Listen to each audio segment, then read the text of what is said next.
So we'll start today and just go through the basics of wreath, so kind of the different things that you can use, not necessarily what you've got here today, but other things that you could use if you were to do it another day, different decorations, and then the basic construction of how to do the wreath. And I'll pop my camera down so you can see what I'm doing, and then ask any questions you need to after I've done the demo. They can be as random as you want, and I'll help as I can. And then we'll start preparing it. So I'm sure you've got lots of, I can see some foliage in the corner in one of the cameras here, but you can use basically any foliage that you can find. So spruce is very traditional, holly, there's conifer, hard ruscus, any type of eucalyptus is really, really good, and it smells really beautiful, so that's always nice to put in the wreath. You've got salal, which is a really quite large leaf, and they're very shiny. So literally any type of foliage that you can find is really good for a wreath. The more variety you have, the more wild it will look. So I personally quite like a wild looking wreath. If you want it quite tight and more traditional, then maybe stick to one or two types of foliage, so holly and spruce, and then you could keep it quite neat. But obviously the more you use, the more wild and crazy it can be, which is always nice. And then for decoration, again, it's a time that you can kind of make it look and style it how you want to style it. You can show your personality through it. So you can use feathers, dried oranges, the slices or the full oranges, pine cones, cinnamon, mistletoe. And I also find that adding flowers is actually a really nice touch. It doesn't have to be just necessarily greenery and then pine cones and actually quite woody things. I think adding flowers and feathers are actually a really nice touch. A nice colour combination, if you want to try it one day, is purple, pink, blue, and then mix that with some oranges and lots of greenery. That looks amazing. And if you can get your hands on some hydrangea heads, that always looks really good in a wreath. The Columbia Road Flower Market, if you've not been, is a really good place to find some quite exotic-y type things to put in a wreath. So I definitely try that. You could also think about adding some herbs. Not a lot of people try and add herbs to wreaths, but actually that can add a lot of nice scent and a nice texture, or even some dried lavender you could add. I always quite like adding that, just to add as much scent as you can to your wreath. Yeah, there we go. Is that right? Rosemary maybe? I'm not sure. But I always think that's a really nice touch to add if you can. But essentially add whatever you want to make it your own. You can't really go wrong with a wreath, especially when we're working with foam. And you can just really make your personality shine in it, I think. So I really like this time of year, and I actually try and make a wreath at different times of the year as well. So you can take all the skills that you learned today and you could make things in the Easter or in the summer. I quite like making ones in the summer, and adding lots of sunflowers and big roses and that sort of thing. If you are going to add flowers, I would suggest using ones with quite thick, hard stems like a rose. The springtime, it can be a little bit more difficult because a lot of the springtime flowers, they have quite soft stems, so they're not quite as good as putting into the foam. They break, they wilt. So anything with a nice strong thick stem is really good if you are going to add flowers to your wreath. Oh, and lotus heads.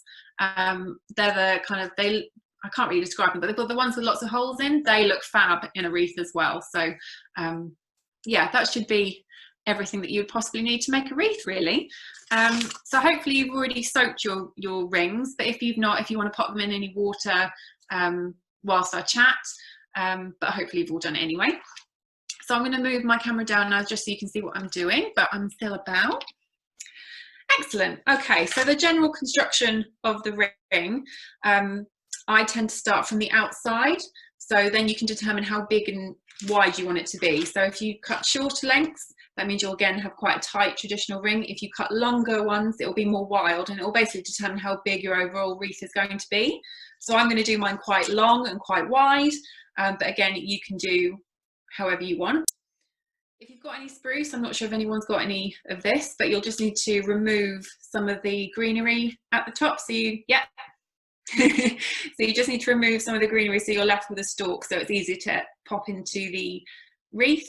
When you're cutting it, if you can try and cut it on a diagonal, just so it brings up the water from the foam easy, and it will keep it alive a bit longer than if you cut it straight.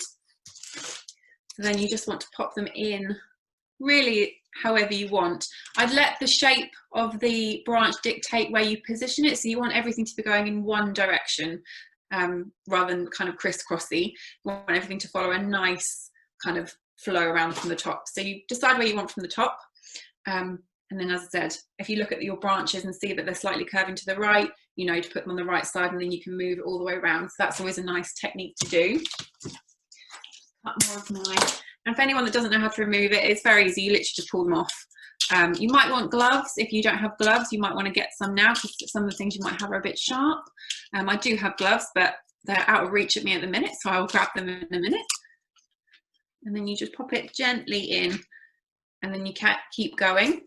Once you've done the outside of the wreath, you want to go all the way around up to the top. You then want to cut shorter ones for the inside. And I find that's probably the best way is to do your wreath. So I've got one here. So you can make them as short as you want, but I find the shorter the better, so you get more of a circle type shape. And again, you want to remove any bits that are going to stop you from putting it in the wreath, and then you pop it on the inside. So you don't want them to go too far in the middle, because you still want to maintain that shape. Oh, and actually, what you will also want to do before we get started is create your hoop. So your loop that you're going to attach to the door. So you can use whatever you want, string, wire. I'm sure you've all got plenty of things in front of you. I've got string here. So if you're using string, you literally just want to tie it around your wreath from the top. And then you want to create a knot at the bottom and at the top. So then you essentially just create a loop.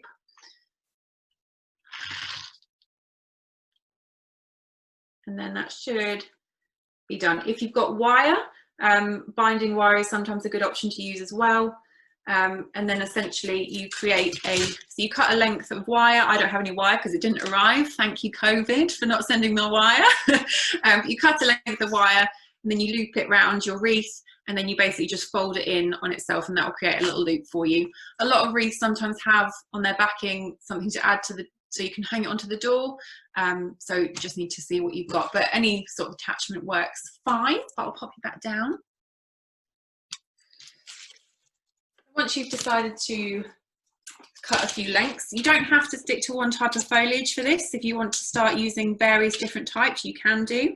I tend to stick with one foliage just to start doing the outside and to get a sort of shape, and then I start adding additional types of foliage, but it's entirely up to you. You don't have to just stick to the one type. I've got some holly with some red berries on. Again, remove anything that's going to hinder you putting it into the wreath, and then you can also place it in at the same time. So it's entirely what you want to do to create your initial shape. But I tend to use the same sort of stuff just to create my shape first. And then once you've made a good start on the outside and you've gone around the whole inside, don't worry if it's too gappy at the start, because you're going to fill it in with your accessories and other bits and pieces that you've got. You just want to get the initial shape. You can then move on to the front of the top. So again, pull off any parts that you've got.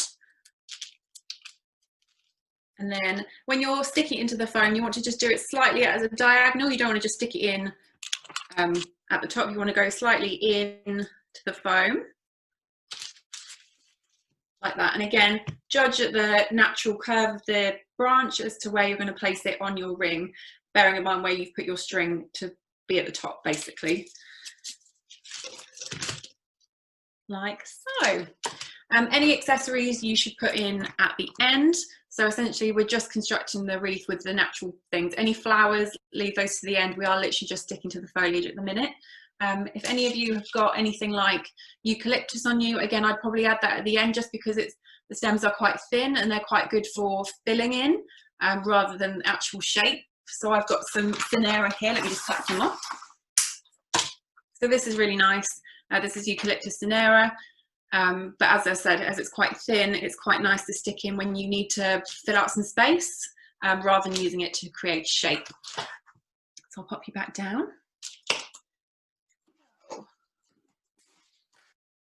And don't worry about cutting random bits off. So I've just cut off the top of here already. So it may look a little bit odd, but actually they're quite good at building shape as well. So don't worry if you make things look a bit odd as you cut things out, because it all works in the end. I tend to go in a line around the centre first, rather than kind of doing one bit, finishing it and then moving on. I try to do a line all going around the centre, and then I can see what space I've got around the extra sides, if that makes sense. But if not, you can ask me in a moment, just because I find that's easier at seeing any gaps. And if you know that you've got pine cones that you want to use, or cinnamon sticks or anything, you can kind of plan where you're going to pop them anyway. I find that orange looks quite nice bunched together, so if you're going to use orange segments, they look quite nice coupled together. So if you've got 3 or 4, you can bind them together. Singular oranges look quite nice on their own. In terms of decoration, I tend to use accessories either all throughout or just at the bottom. Again, depending on where you're going to put your bow, that's where accessories tend to look quite nice. I'll actually just show you how to do your pine cones quickly. So if any of you have got any pine cones and you've got any of this wire, green sticky wire, yeah, brilliant. If you're going to attach them to your wreath, the quick and easiest way to do is to take your wire and then in the gaps sort of within the pine cone, stick your wire and then essentially just wrap it round into the gap until it kind of sticks, and then pull the wire back down. Don't know if you can see I'm wearing a black top. That's the quickest and easiest way to do them, but I can show them again if anyone's got any questions. Cinnamon sticks, if you've just got cinnamon sticks that don't have any wire, again, take your wire and you thread it through until it sticks. So that I find that's the quickest way to do it rather than getting too fussy. You just poke it through one of the holes at the bottom of the cinnamon stick, and then you've got that. You can cut the wire to length so you don't have to keep it all long, just keep it nice and short. In terms of accessories, you could also use stuff like dried flowers. So I've got some here today. I've got some bunny tails. You can get them in lots of different colours. I've also got some dried daisy buds. So they've been dyed red. So they're always quite nice to use. They are very fragile. So what you can do is you can get some wire and you can basically sellotape them to the stem just to give them a bit more structure so they're easier to put into your wreath. Or actually the stems are quite bendy, so you can actually wrap them around the stem, the wire, so that makes it very easy to stick them in the wreath. So that's always a nice touch as well. I can see we've got busy hands already on there. Excellent. So I'll just cut a few more bits off here. So once you've created your central line around your wreath, you go all the way back to the top where you've done your knotting of your loop for where you're going to hang it. And then, as I said, then you can start to focus on the sides. If you've gone quite bushy when you've gone around the side at the beginning, you then want to just think to keep that same sort of length when you go around the side. So as you can see, I've gone quite long here. And then as I create my line around the front, I've then got to think that I've got to keep the same sort of length around here. Otherwise it could look a bit sparse up the top here, if that makes sense. If you're creating something that's a little bit more tighter, again, keep everything nice and short. Don't worry about keeping them, like measuring them out so they're the right sort of length. Just kind of do it by eye if you can. What else have I got here that I can show you? If you've got anything like salal, you can actually cut off, so a bit like the scenario, but their stems are a bit thicker. You can cut off the leaves individually. You can attach them with wire, so you can do some quite nice things with the leaves. If you just got a tiny space that you need filling, you can actually just cut off individual leaves rather than whole stems. That's always quite a nice idea to do. And the same with holly, because holly's really, really hardy. You can cut off individual leaves to fill more smaller gaps right at the end. That's always a nice touch to do. What else have I got here? Bows. So I'm rubbish at doing bows, always have, always will. Once you've completed your wreath, determine where you would like your bow, at the top or at the bottom, and whether you'd like long tails or short tails. If you're rubbish at bows like I am, once you've taken your ribbon, I tend to just create like a neck, sort of like a tie. And I basically will just create 2 little bunny ears, and then I'll pop a piece of wire through the center, and then I'll pop that on. That's the quickest way I find to making bows, because I've tried many times trying to make them look beautiful and they never do. So that's the quickest way that I can do bows, but I'm sure there are lots of people that are better at bows than I am. But again, whatever way you try, pop your wire through the center. If it's a bit tough, get a pair of scissors and make a little hole in the middle, and then you can stick your wire and stick that through the wreath. but again, it's up to you whether you want that on the top or the bottom. I quite like it at the top, and then you have long tails coming all the way down to the bottom, probably past the end of the wreath. But again, it's entirely up to you on how you want to style and design your wreath. I think that's probably it for construction, but it's probably a good time to ask any questions if anyone would like to ask anything.